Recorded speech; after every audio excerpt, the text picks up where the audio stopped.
International and cross-cultural business communication. Many differences and problems can arise when working in the same country as your own. This makes international business more difficult. Language is a huge barrier that comes with international business communication. When trying to make business deals, both sides must be able to express themselves and their ideas as best they can. When you try to express yourself in another language or by using a translator, you can create a whole new set of problems. There are certain words and phrases that cannot be translated literally. This can create quite a misunderstanding. The US business culture and other major European business cultures have various word meanings. Let's look at the US versus European cultures. Words that are used daily in the US may be offensive or obscene in Europe business culture, and vice versa. For example, chips in Europe are actually known as French fries, whereas what we think of as chips are called crisps in Europe. Same with the word jock.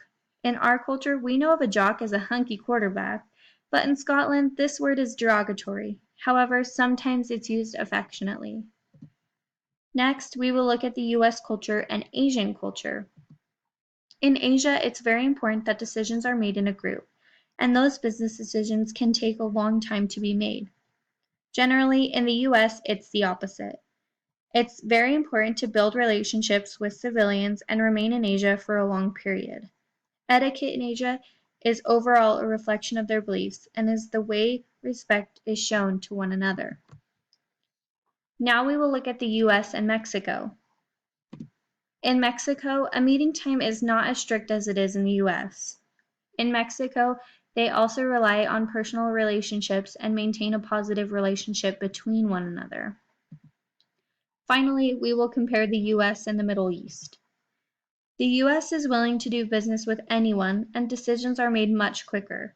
Once the facts and statistics are laid out, the US doesn't find it hard to make a decision. The Middle East, on the other hand, prefers to do business with people they personally know and like. Their decisions can take much longer to be made. The implications that these issues brought up is that they cause disagreements.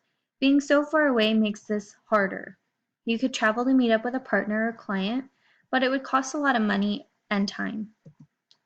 The best way you can prepare to do business internationally is to live somewhere you enjoy doing business. This way you can get to know people and you might constantly see them. This provides the opportunity to learn the language and understand the culture. You will get new learning experiences if you open up and get to know more about others properly and explore their culture. Doing this can also help you learn more about yourself and your culture. I hope this helped you get a better understanding on international business and cross-cultural communications.